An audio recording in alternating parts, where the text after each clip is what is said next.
साई लीला एक आध्यात्मिक सहवास.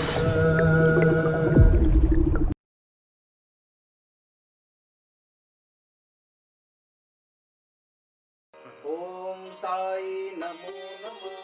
श्री साई नमो नमः. जय जय साई नमो नमः.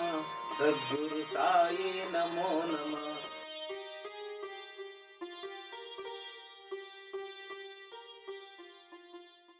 श्री सच्चिदानंद सद्गुरु साईनाथ महाराज की जय. अनंत कोटी ब्रह्मांड नायक राजाधिराज योगीराज परब्रह्म श्री सच्चिदानंद सद्गुरु साईनाथ महाराज बाबांच्या चरित्राची मंगलमय पवित्र अतिशय मधुर अतिशय गोड अशी बाबांच्या चरित्राची मंगलमय अशी कथा आपण सर्वजण श्रवण करीत आहात. साई लीला टीव्हीच्या माध्यमातून घर बसल्या आपण श्रवण करणारे सर्व भाग्यवान श्रोते सर्वांच्या चरणावर वंदन करतो. मी साई कथाकार बाळकृष्ण महाराज सुरासे वारीकर सर्वांच्या चरणावर प्रणिपात करतो आणि आपल्याला सांगू इच्छितो की आपण सर्वजण साई चरित्र का श्रवण करीत आहात. आपण सर्वजण साईबाबांच्या चरित्राचं गुणगान का तुम्ही ऐकत आहात. बाबांचं चरित्र त्या चरित्राचं पारायण नेमकं का करायचं, कशासाठी बाबाचं चरित्र वाचायचं. आणि हे बाबांचं चरित्र जे लिहिलंय ते गोविंद रघुनाथ दाभोळकर उर्फ हेमाडपंत. आपण पाहिलं हेमाडपंत उर्फ अण्णासाहेब बाबांच्या दर्शनासाठी ज्यावेळेस प्रथमतः आले त्यावेळेस बाबांनी एका फकीराच्या वेशामध्ये त्यांना दादरच्या स्टेशनवर भेट दिली आणि त्यांना सांगितलं की तुम्ही शिर्डीला जायला निघालात ना, मनमाडला तुम्हाला जायचे ना, मग मनमाडला जाणारी एक्सप्रेस इथे दादरच्या स्टेशनवर थांबत नाही. तुम्ही असं करा, इथून बोरीबंदर गाठा आणि बोरीबंदरहून तुम्ही त्या एक्सप्रेसमध्ये बसा का ती एक्सप्रेस तुम्हाला मनमाडला नेऊन सोडेल आणि मनमाडहून नंतर कोपरगावला जा आणि कोपरगावून मग तुम्ही शिर्डीला जा, असं त्या फकीराने सांगितलं आणि तो निघून गेला. त्याच्यानंतर लोकल आली दादरच्या स्टेशनवर आणि बोरीबंदरच्या दिशेने जाणारे लोकलमध्ये हेमाडपंत बसले, अण्णासाहेब बसले. बोरीबंदरच्या दिशेने आता ती लोकल धाड धाड धाड वेगाने निघाली. परंतु बोरीबंदरचं स्टेशन गाठेपर्यंत हेमाडपंतांच्या मनामध्ये विचार येत होता. कारण आपल्याला सांगून जो फकीर निघून गेला तो नंतर कुठे गेला, कसा गेला, त्याचा चेहरा आठवण्याचा प्रयत्न आता हेमाडपंत करतायत. परंतु आता त्या फकीराचा चेहरा सुद्धा हेमाडपंतांना आठवत नाहीये. हेमाडपंत विचार करतायत, काही वेळापूर्वी आपल्याला भेटलेला तो फकीर आहे, अवलिया फकीर. डोक्याला त्याच्या फडका बांधलेला होता, पांढरी कपनी घातलेली होती, पाठीमागे खाली काहीतरी लुंगीसारखा काहीतरी धोत्रासारखं पायगोळ होता. परंतु आता मला का आठवत नाहीये, का आठवत नाहीये, हेमाडपंत हा विचार करतायत. असा विचार करता करता लोकल आली आणि बोरीबंदरच्या स्टेशनवर थांबली. बोरीबंदरच्या स्टेशनवर हेमाडपंत उतरले. उतरल्यानंतर मनमाडकडे जाणारे काही भक्त त्यांना त्या ठिकाणी भेटले. स्टेशनवर भेट झाल्यानंतर हेमाडपंतांनी अण्णासाहेबांनी विचारलं त्यांना, का हो मनमाडला जाणारी एक्सप्रेस? हो, थोड्या वेळाने लागणारच आहे. परंतु अण्णासाहेबांच्या मनामध्ये मात्र सारखा त्या फकीराचा चेहरा आठवण्याचा प्रयत्न चालू आहे. डोळ्यासमोर फक्त येतही फक्त छबी, परंतु चेहऱ्यावर मात्र काहीतरी असा अस्पष्ट असा चेहरा तो दिसतोय. आता ते डोळे आठवत नाहीये, ते नाकही आठवत नाहीये आणि आता तो चेहराही आठवत नाहीये. परंतु बाबांची तसबीर त्यांना आठवली, जी साईबाबांची जी छबी आहे, साईबाबांची जो काही फोटो आहे तो फोटो मात्र त्यांना आठवला आणि त्यांना थोडीशी लख्ख अशी वीज चमकून गेली. मनामध्ये कुठेतरी वीज चमकली आणि हेमाडपंत विचार करतायत, मला जो चेहरा मला आता आठवत नाहीये, परंतु आता मला तर असं वाटतं तो कोणीतरी फकीराचाच चेहरा असावा. आणि असा विचार करता करता मनमाडला जाणारी एक्सप्रेस येऊन थांबली बोरीबंदरच्या स्टेशनवर आणि पाहता पाहता हेमाडपंत त्या एक्सप्रेसमध्ये बसले. वेगानं मनमाडच्या दिशेने ती एक्सप्रेस निघाली. हेमाडपंत मात्र खिडकीमध्ये बसून बाहेर अंधारामध्ये सगळीकडे पाहतायत, आकाशाकडे पाहतायत आणि आकाशाकडे पाहता पाहता हेमाडपंत विचार करतायत की मला सांगून तो फकीर का गेला, जर कधी मी त्या फकीराचं ऐकलं नसतं, त्या फकीराने मला जर सांगितलं नसतं, तर आता मी ज्या रेल्वेत बसलोय, ज्या एक्सप्रेसमध्ये मी बसलोय ना, ती एक्सप्रेस, ती गाडी मला सापडलीच नसती. कदाचित ही गाडी मला सापडावी असं तर त्या फकीराला वाटत नसेल ना. नक्की. मग विचार करतायत, मग माझ्या जाण्याची कळकळ त्या फकीराला एवढी का असावी? आणि हेमाडपंतांनी ओळखलं की मला सांगणारा दुसरा तिसरा कोणी नसून साक्षात सच्चिदानंद सद्गुरू साईनाथ महाराज फकीराच्या वेशात आले आणि माझी काळजी करतायत. आणि मग मनामध्ये प्रचिती आली, ज्या वेळेस सद्गुरूंकडे आम्ही 2 पावलं टाकतो, ज्या वेळेस भगवंताकडे जाण्यासाठी आम्ही 2 पावलं टाकतो ना, त्या वेळेस भगवंत सद्गुरू आपल्या दिशेने 10 पावलं आलेले असतात. बाबांच्या भक्तीमध्ये आलेला हा पहिला अनुभव हेमाडपंत वर्णन करतात. हेमाडपंत सांगतात, खरंच आपण ज्यावेळेस भक्ती मार्गामध्ये येतो, 2 पावलं ज्यावेळेस आपण टाकतो, त्यावेळेस खरं तर भक्ती संप्रदायामध्ये आपल्या मनाच्या संवेदना ज्या असतात याला जास्त महत्त्व आहे. आपल्या मनामध्ये जोपर्यंत भक्तीचा रोपटं उगवल्या जात नाही, तोपर्यंत आपल्याला तो बोध होत नाही. आणि भक्तिरूपी रोपटं त्यावेळेस येतं ज्यावेळेस संदेहाच्या गाठी सुटतात, संशयाच्या गाठी सुटतात. मनामध्ये जोपर्यंत संशय होता हेमाडपंतांच्या, तोपर्यंत साईबाबांकडे येणारी वाट सुद्धा हेमाडपंतांना सापडली नाही. आणि एकदा संदेह जर गेला मनुष्याचा, तर त्याला संध्या करण्याची सुद्धा जरूरत नाही, त्याला संध्या करण्याची सुद्धा गरज नाही. त्रिकाल भगवंताचं पूजन करण्याची सुद्धा त्याला गरज नाही, कारण तो भगवंतमय झालेला असतो. परंतु संदेह गेल्यानंतर जीवात्मा भक्तिमय होण्यासाठी मात्र फार मोठा सायास करावा लागतो. आणि हा संदेह त्याच वेळेस जातो ज्यावेळेस सद्गुरू रूपी कोणीतरी वाटाड्या तुम्हाला भेटतो, मार्गदर्शक तुम्हाला भेटतो. आणि आज मात्र हेमाडपंत विचार करतायत, इतक्या दिवस मी बाबांकडे न येण्याचं कारण काय? याचा अर्थ माझ्या मनात संशय होता, माझ्या मनात संदेह होता. झाली संध्या, संदेह माझा गेला, आत्माराम हृदयी प्रगटला. आता तो आत्माराम माझ्या हृदयामध्ये प्रगट झालेला आहे. आणि मला असं वाटतं, मी बाबांकडे चाललो ना, तर जणू काही बाबाच मला त्या दादरच्या स्टेशनवर घ्यायला आले होते की काय. हेमाडपंतांनी ओळखलं. पाहता पाहता असा विचार करत असताना मनमाडच्या स्टेशनवर एक्सप्रेस कधी येऊन थांबली कळलं सुद्धा नाही. आणि हेमाडपंत त्या एक्सप्रेसमधून मनमाडच्या स्टेशनवर उतरले. कोपरगावला जाणारी जी काही गाडी होती, रेल्वे होती, त्या फलाटावर आता हेमाडपंत निघाले. कोपरगावला जाणाऱ्या रेल्वेमध्ये बसल्यानंतर बाबांचं स्मरण करत करत कोपरगाव कधी आलं हेमाडपंतांना कळलंच नाही. कोपरगावच्या स्टेशनवर हेमाडपंत उतरले. आणि हेमाडपंत कोपरगावच्या स्टेशनवर उतरल्यानंतर बाहेर आले. आणि बाहेर आल्यानंतर शिर्डीला जाण्यासाठी त्या काळामध्ये टांगे होते. कोपरगावहून शिर्डीला जाण्यासाठी टांग्याची व्यवस्था असायची.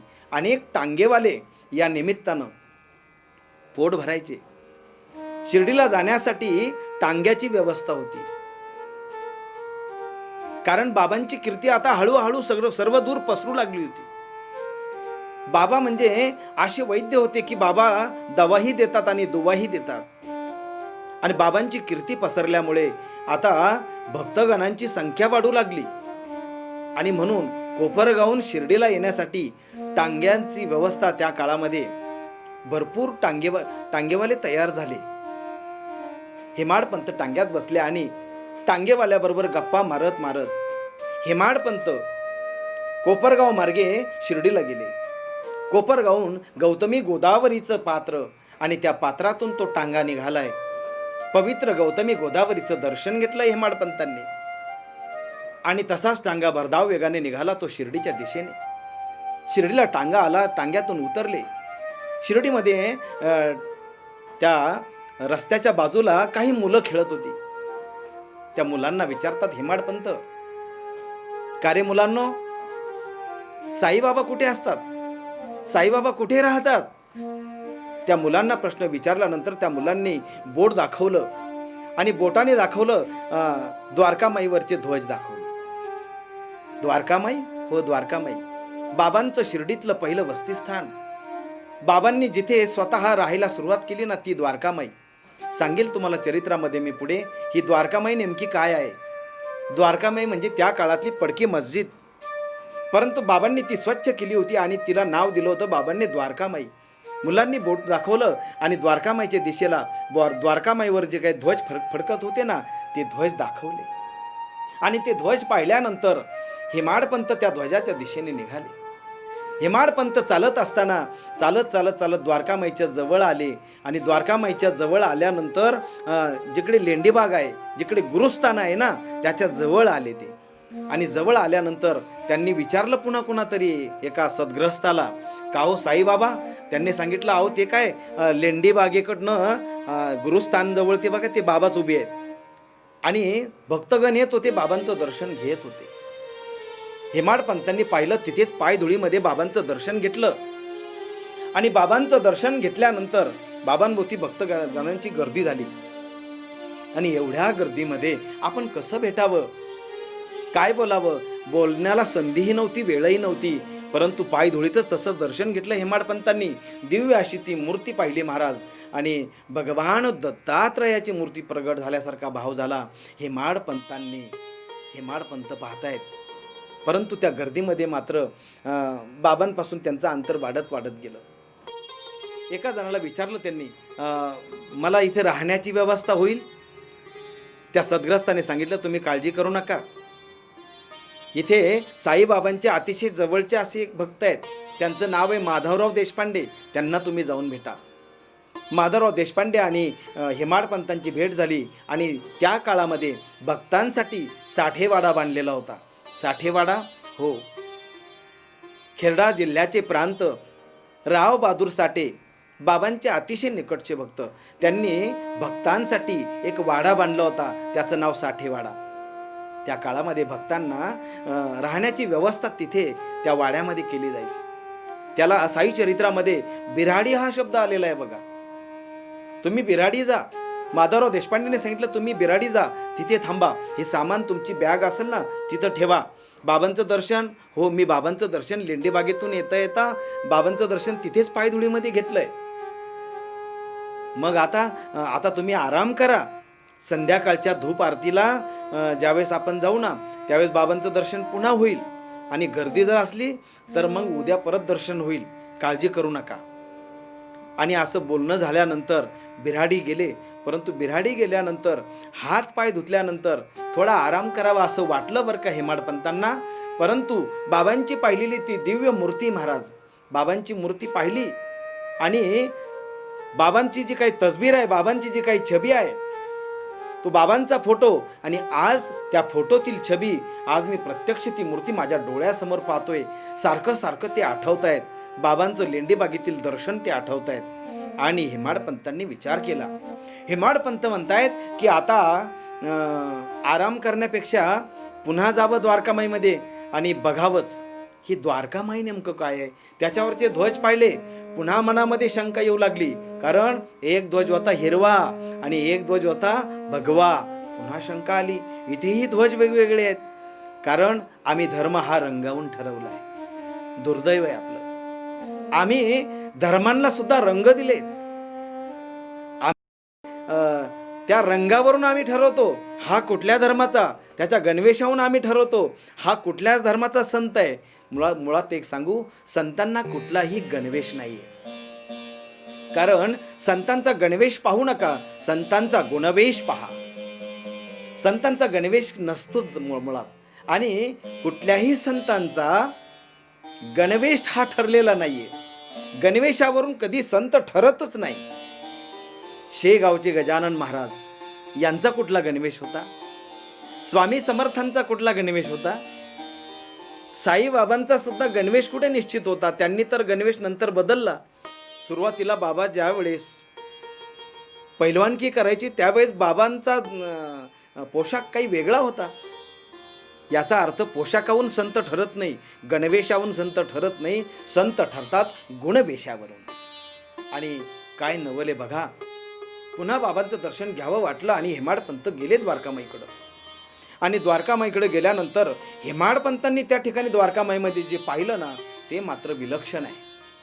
काय पाहिलं व हेमाडपंतांनी द्वारकामाईमध्ये? द्वारकामाईमध्ये गेल्यानंतर हेमाडपंतांनी पाहिलं साईबाबा द्वारकामाई, जिथे द्वारकामाई आहे ना, तिचे समोर तुळशी वृंदावनाजवळ म्हणजे द्वारकामाईच्या बरोबर समोर बाबा ज्या दगडावर स्नान करायचे तो दगड आहे आणि त्याच्या उजव्या बाजूला बरोबर द्वारकामाईच्या बाहेर तुळशी वृंदावन आहे. त्या तुळशी वृंदावनाच्या समोर बाबा बसलेले आहेत आणि बाबा बसले नाही तर बाबांच्या समोर एक जातं आहे आणि त्या जात्यावर बाबा गहू दळण्याचं काम करतायत आणि बाबांनी गहू दळण्याचं ते काम सुरुवात केलं. बाबांना मदत करण्यासाठी 2-4 माता मावल्या येऊन बसल्या होत्या आणि त्या 2-4 माता मावल्या बाबांना म्हणत होत्या, बाबा तुम्ही सरका बाजूला, आता आम्ही दळतो. आणि नेहमीप्रमाणे जणू काही त्या बायांना माहितीच होतं की बाबा नेहमी गहू दळायचे, कारण बाबांनी समग्र 60 वर्ष शिर्डीमध्ये येणाऱ्या म्हणजे येणाऱ्या रोग्याची वैद्य म्हणून सेवा केली आणि जो कोणी येत होता द्वारकामाईमध्ये त्याला कधीही भुकेल्या पोटी बाबांनी जाऊ दिलं नाही. त्याला जेवू घालण्याचं काम, अन्नदानाचं काम, अन्नसंतर्पणाचं काम साईबाबांनी समग्र 60 वर्ष केलं. आणि बाबा ते गहू दळत असताना, जात्यावर गहू दळत असताना मात्र हेमाड पंतांनी पाहिल्यानंतर हेमाड पंतांना असं वाटलं की मी आज काय पाहतोय, मी जात्यावर दळणारा संत पाहिला. मी जात्यावर दळणारा मला एकच संत माहिती आणि त्या संताचं नाव आहे संत जनाबाई. ज्यावेळेस जनाबाई जात्यावर दळायच्या ना त्यावेळेस स्वतः पांडुरंग परमात्म्याने यावं आणि जनाबाईला दळू लागावं. आज त्या जनाबाईंची आठवण हेमाड पंतांना आली. हेमाड पंत द्वारकामाईच्या बाहेरून हे सगळं दृश्य पाहत आहे. जरा कल्पना करा त्या काळामध्ये, कारण त्या काळामध्ये जातेच होते. आता जाते झाले. आता जाते कुठे राहिले? आता गिरणी आली आणि आता मुळात दळणाचं काम तुमच्याकडे राहिलंच नाही. तुमच्याकडे म्हणजे महिला मंडळाकडे म्हणतो मी. ज्या महिला मंडळ, ज्या माता भगिनी साईबाबांची दिव्य कथा तुम्ही घर बसल्या श्रवण करीत आहात, ऐकत आहात, त्यांना मी सांगतोय का तुम्ही आज सुखी झालात. आज दळणाचं काम तुमच्याकडे नाहीये, यांच्याकडे आलंय. परंतु सांगून जातो तुम्हाला, बाबा स्वतः दळत होते. जसं जनाबाई दळायला लागल्यानंतर पहाटेच्या समयी नामदेव महाराजांचं एवढं मोठं कुटुंब आणि जनाबाई दळू लागे.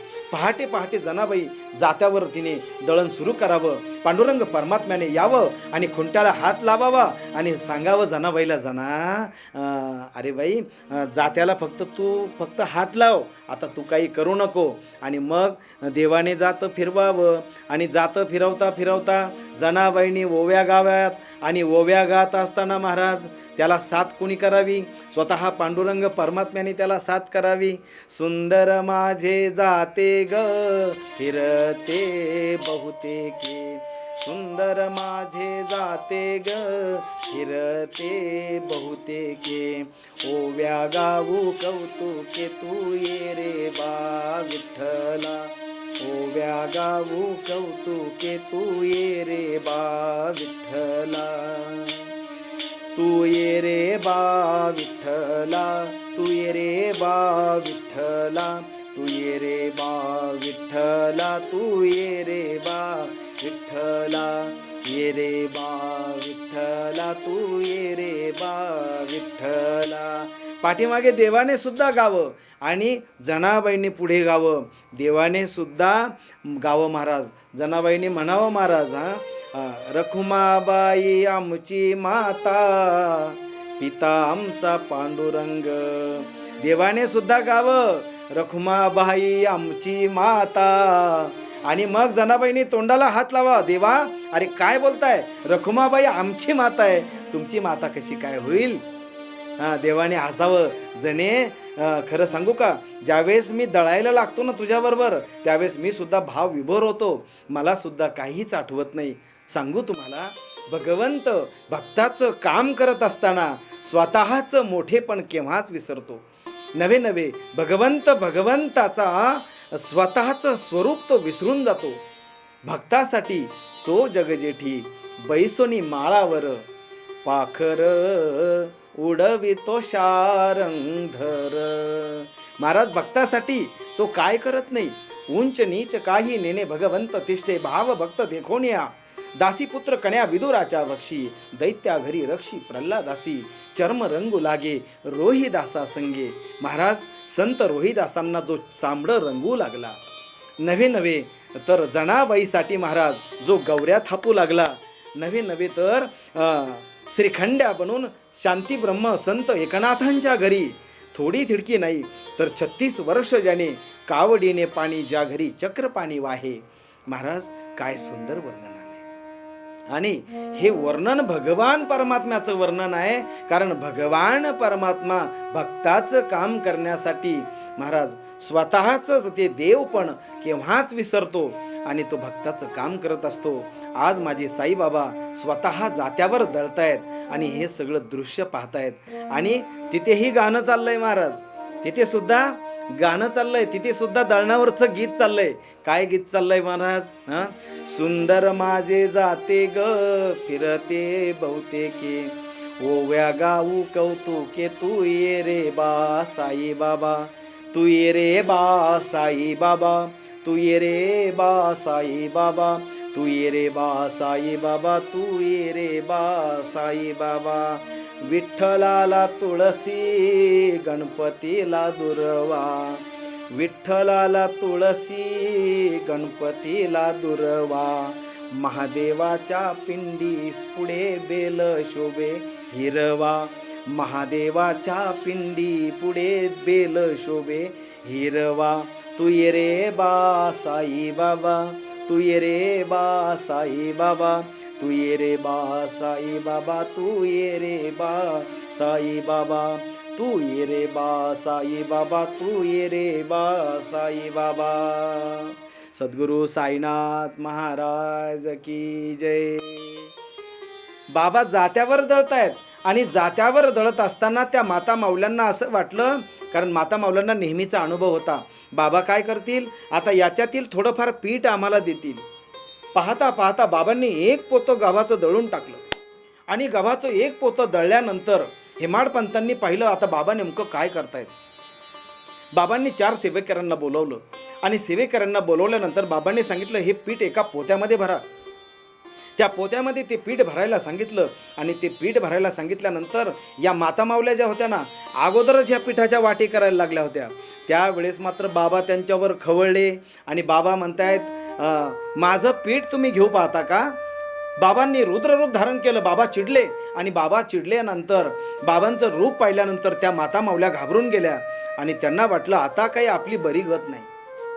कारण त्यांना नेहमीच माहिती होतं की बाबा पीठ देतील, पण आज मात्र बाबा पीठ देण्याच्या मूडमध्ये नाही आहेत. म्हणजे याचा अर्थ असा आहे की त्या दिवशी मात्र साईनाथांना काहीतरी वेगळीच लीला करायची होती. बायांना समजावून सांगितलं बाबांनी आणि माता माऊल्या मात्र हात जोडून उभ्या आहेत. बाबा तुमची लीला आगाध आहे. पाहता पाहता बाबांनी ते एक पीठ पोत्याचं, एक गव्हाचं पोतं जवळजवळ दळलेलं होतं, ते पीठ गोण्यांमध्ये भरायला सांगितलं. काही सेवकांना बरोबर घेतलं आणि बाबा ते पीठ घेऊन शिर्डीच्या शिवेवर आणि ओढ्यावर गेले आणि सगळीकडे ते पीठ बाबांनी पसरून दिलं. आणि ही सगळी लीला स्वतःच्या डोळ्यांनी कोणी पाहिली? हेमाडपंतांनी पाहिली. आणि हेमाडपंतांनी पाहिल्यानंतर हेमाडपंत विचार करतायत महाराज, काय असावा अनुबंध, गव्हारोगाचा काय संबंध, पाहुनी अतर्क कारण निर्बंध, वाटले प्रबंध लिहावा. बाबांची ही अगम्य लीला पाहिली आणि अगम्य लीला पाहिल्यानंतर द्विधावस्था झाली. काय कारण असेल शिर्डीच्या शिवेवर पीठ फेकण्याची? संध्याकाळी पाहता पाहता संध्याकाळ कधी झाली हेमाडपंतांना कळलंच नाही. संध्याकाळी त्यांनी पाहिलं द्वारकामाईमध्ये बाबांची आरती सुरू झाली, धूप आरती. आणि धूप आरती झाल्यानंतर प्रसाद झाला, प्रसादानंतर पुन्हा शेज आरती झाली आणि त्याच्यानंतर बिराडे आले. आणि बिराडे आल्यानंतर मात्र त्यांना झोपच येईना. शेजारी माधवराव देशपांडे येऊन बसले, गप्पा मारतायत आणि चौकशी करतायत काकासाहेब दीक्षितांचं काय चाललं. माधवराव देशपांडे यांना साईबाबा श्यामा म्हणून हाक मारायचे. आणि माधवराव देशपांडे आता हे हेमाडपंतांना सांगतायत, कर्मधर्म संयोगाने मला बाबांची सेवा करण्याचा योग आला. साईबाबा मला श्यामा या नावाने हाक मारतात बरं का. अण्णासाहेब ऐकत होते. अण्णासाहेबांनी सांगितलं, दीक्षितांनी मला तुमच्याबद्दल सांगितलं ना, तुम्ही बाबांच्या अतिशय जवळ असतात, तुमच्याबद्दल मला बरंच काही सांगितलं, पण मला मात्र एक शंका येते. आज बाबांनी जी लीला केली ना, त्याच्याबद्दल माझ्या मनामध्ये अनेक प्रश्न आहेत. माधवराव देशपांडे विचारतायत, काय प्रश्न आहेत तुमच्या मनामध्ये? नाही, मला असं म्हणायचं आहे की साईबाबांनी एवढं एक पोतं गव्हाचं पीठ शिर्डीच्या शिवेवर नेऊन टाकलं, ओढ्यावर नेऊन टाकलं, ओढ्याच्या काठी नेऊन टाकलं, कशासाठी? त्यावेळेस माधवराव देशपांडे हसले आणि म्हणाले, अण्णासाहेब, आता हे तुम्हाला नाही कळणार. थोड्या दिवस तुम्ही बाबांच्या संपर्कात आले की मग बाबांच्या या अगम्य लीला तुम्हाला कळतील. परंतु माझ्या बाबांनी काय केलं? माझ्या बाबांनी हे पीठ शिर्डीच्या शिवेवर टाकलं आणि शिर्डीच्या शिवेवर टाकल्यामुळे येणारा जो काही संसर्गजन्य जो रोग होता ना, त्यावेळेस हैजा नावाच्या रोगाची बिमारी पसरली होती. हैजा नावाचा रोग त्यावेळेस सगळीकडे पसरला होता. हा संसर्गजन्य रोग शिर्डीत येऊ नये म्हणून बाबांनी केलेली ही अटकळ होती. आणि महाराज, असं सगळं माधवराव देशपांड्यांनी सांगितल्यानंतर त्यावेळेस हेमाडपंत हे सगळं श्रवण करतायत आणि हेमाडपंत म्हणतायत, मग गव्हाचा आणि रोगाचा काय संबंध? मग ज्या अर्थी पीठ टाकल्यानंतर, शिर्डीच्या शिवेवर पीठ टाकल्यानंतर जी महान व्यक्ती, जी महान विभूती रोग थांबवू शकते, मग अशा महान विभूतीचं चरित्र आपण लिहावं असं त्यांच्या मनात आलं. परंतु महाराज, ज्यावेळेस त्यांनी पाहिलं की जो एखादा गणपतीचा भक्त असेल तो बाबांजवळ आल्यानंतर बाबांना विनंती करतोय आणि म्हणतोय, बाबा, तुम्हीच आमच्यासाठी कोण आहात? गणपती आहात. हा साईच गजानन गणपती, हा साईच घेवोनी परशु हाती, करोनी विघ्न विच्छिंती, निज उत्पत्ती करू का. साईच भगवती सरस्वती, साई ओंकार विना घेवोनी हाती, निज चरित्र स्वयेची गाती, उद्धार स्थिती भक्तांच्या. हा साईच गजानन गणपती, हा साईच घेऊन परशु हस्ती, करोनी विघ्न विच्छिंती, निज व्युत्पत्ती करू का. साईच हा गजानन गणपती आहे, साईच सरस्वती आहे, साईच परशु हातात घेऊन परशुराम झालाय, साईच हा महेश झालाय, साईच स्वतः विष्णू नारायण झालेत, साईच स्वतः ब्रह्मा आहेत, साईच स्वतः विष्णू आहेत, साईच स्वतः महेश आहेत. ब्रह्मा, विष्णू, महेश असा दत्त अवतारामध्ये अनेक भक्त बाबांना बघतायत, अनेक भक्त बाबांना दत्तात्रयाचा अवतार मानतायत. आणि हेमाडपंत माधवराव देशपांडे यांच्या मुखातून या सगळ्या कथा श्रवण करतायत. आणि त्यांनी मात्र इच्छा व्यक्त केली. काय इच्छा व्यक्त केली? की आता बाबांचं चरित्राचं गुणगान करायचं, मला बाबांचं चरित्र लिहायचंय. नक्की मनामध्ये आलं. बाबांच्या एक एक लीला माधवराव देशपांडे सांगू लागले आणि एक एक लीला श्रवण करत असताना हेमाडपंतांची अवस्था अशी झाली की मी आजपर्यंत अनेक संत पाहिले, परंतु या अवलिया फकीरासारखा संत मात्र मला प्रथमताच भेटला. कारण ज्यावेळेस पायधुळीमध्ये दर्शन घेतलं ना, लेंडी बागेतून येता येता ज्यावेळेस बाबांचं दर्शन घेतलं, त्याच वेळेस मनामध्ये असा लख प्रकाश पडला होता. आणि त्याच वेळेस हेमाडपंतांचा अष्टसात्विक भाव जागृत झाला होता. आणि त्याच भावाने आतमधून आवाज दिला होता की तुला ज्याचा शोध आहे, तू ज्याचा मागोवा घेतोय ना, ज्याच्यासाठी तुझं अंतःकरण तळमळ करतंय ना, ते सद्गुरू साक्षात तुझ्या समोर आहे. आणि आज मात्र मला योग्य सद्गुरू मिळाला याचा परमानंद हेमाडपंतांना झाला होता. असं वाटत होतं कधी एकदा दिवस उजाडेल, कधी एकदा सकाळ होईल. परंतु महाराज गप्पा एवढ्या रंगल्या की गप्पा मारता मारता मग गव्हाचा आणि रोगाचा काय संबंध याच्यावर चर्चा चालू असताना, ती चर्चा करत असताना दैव मोठं की कर्तृत्व मोठं, कर्तृत्व श्रेष्ठ आहे की त्याच्यापेक्षा दैव श्रेष्ठ आहे. आणि मग असा विषय चालू झाल्यानंतर दोघेही वाद संवाद करू लागले. वाद म्हणजे कसा असावा? वाद असा असावा का त्या वादातून काहीतरी जन्माला यावं चांगलं, त्याला वाद म्हणावं. आणि वाद असा असावा की तो पारमार्थिक वाद असावा. पारमार्थिक म्हणजे म्हणजे एकमेकाशी संवाद करावा, एकमेकाशी वाद करावा, जसा पूर्वी शास्त्रवाद असायचा. मग शास्त्रवादापेक्षा अध्यात्मवाद बरा. अध्यात्मावर चर्चा करावी. कशाने सद्गुरू भेटेल आणि कशाने आपल्याला आपला उद्धार होईल, काय केल्याने आपण कुठला ग्रंथ वाचावा, कुठला पंथाचा आधार घ्यावा, काय करावं, याच्यावर वाद जरूर करावा. त्याच्यातून नक्की चांगलं काहीतरी निर्माण झाल्याशिवाय राहणार नाही. आणि मग दैव मोठं की कर्तृत्व मोठं, दैव मोठं की कर्तृत्व मोठं, अशी हेमाडपंतांची आणि माधवराव देशपांड्याची चर्चा चालली. आणि शेवटी महाराज हेमाडपंतांची बाजू होती की आपण जर दैव जर मोठं म्हणावं तर माणसाने जर कामच जर नाही केलं तर त्याला यश मिळणं शक्य आहे का? एखादा कोणी अभ्यास न करता जर कधी एखादा विद्वान होऊ पाहत असेल तर ते शक्य आहे का? कधी शक्य नाही. आणि असा वादविवाद चालला. ज्याला अभ्यास न करता मोठं व्हायचंय, शक्य आहे का? अभ्यास न करता तो कोणी ज्ञानी होऊ शकत नाही आणि कर्म न करता कोणी धनी होऊ शकत नाही. कारण कर्म केल्याशिवाय मानवाला दुसरी गतीच नाही. किंबहुना मानव या मानव देहाला आल्यानंतर त्याने काहीतरी कर्म हे करावंच. हे कर्म करणं त्याचं कर्तव्य आहे. म्हणून गीतेत सुद्धा भगवंताने कर्मयोग सांगितला. आणि हाच कर्मयोगावर दैव मोठं की कर्तृत्व मोठं असा वादविवाद चालल्यानंतर त्या साठेवाड्यामध्ये ही चर्चा चालली. परंतु द्वारकामाईत बाबा रात्री झोपलेले आहेत. पण बाबांना ते कळालं महाराज. अंतर्यामी बाबांना तुमच्या हृदयाची स्पंदनं सुद्धा ऐकू येतात. जो खरा साई भक्त आहे ना त्याला याचा अनेक वेळा अनुभव आलेला असेल. जो खरा साई भक्त आहे ना त्याला ही प्रचिती अनेक वेळा आली असेल. कारण बाबांना अंतरीची भाषा समजते, अंतरीची गूज बाबा जाणतात. आणि काय बाबांची लीला आहे. तिकडे द्वारकामाईमध्ये बाबा झोपलेले आहेत आणि रात्री साठेवाड्यावर ही चर्चा चालली आहे. परंतु ही चर्चा महाराज बाबांना तिकडं अंतर्यामी कळाली. आणि काय प्रकार घडला हो. हेमाडपंत सकाळी ज्यावेळेस गेले ना आणि माधवराव देशपांडे आणि हेमाडपंत सोबत जात आहेत द्वारकामाईमध्ये. द्वारकामाईमध्ये प्रवेश केल्यानंतर केल्या बाबांनी विचारलं, काय मग श्याम्या, काय म्हणतात हे हेमाडपंत? आणि मग हेमाडपंत हा शब्द पहिल्यांदा कानावर आला. कुणाच्या? ज्यांनी चरित्र लिहिलं त्यांच्या.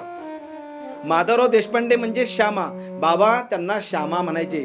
त्यांना म्हटले, बाबा श्याम्या, अरे हे हेमाडपंत काय म्हणतात हे हेमाडपंत? आणि मग हेमाडपंत म्हणजे अण्णासाहेब म्हणजेच गोविंद रघुनाथ दाभोळकर या साई चरित्राचे लेखक. त्या साई चरित्राच्या लेखकांना प्रश्न पडला, हे हेमाडपंत तरी कोण? आणि मग हे हेमाडपंत कोण हे माधवराव देशपांडे त्यांना सांगतायत. आणि सगळं सांगून झाल्यानंतर बाबांच्या त्या दिव्य मूर्तीकडे पाहतायत. आणि मग बाबा बोलायला लागले. आणि बाबा त्यांना द्वारकामाईमध्ये दोघांनाही काय सांगतायत आणि हेमाडपंतांबद्दल माधवराव देशपांडे साईबाबांना काय सांगतायत ही चर्चा पुढे चालू झाली. सद्गुरू साईनाथ महाराज की जय. साई राम राम राम साई श्याम श्याम श्याम. साई राम राम राम साई श्याम श्याम श्याम. साई राम राम राम साई श्याम श्याम श्याम. साई राम राम राम साई श्याम श्याम श्याम. सद्गुरू साईनाथ महाराज की जय.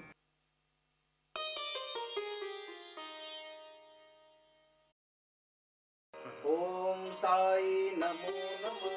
श्री साई नमो नमः. जय जय साई नमो नमः. सद्गुरु साई नमो नमः.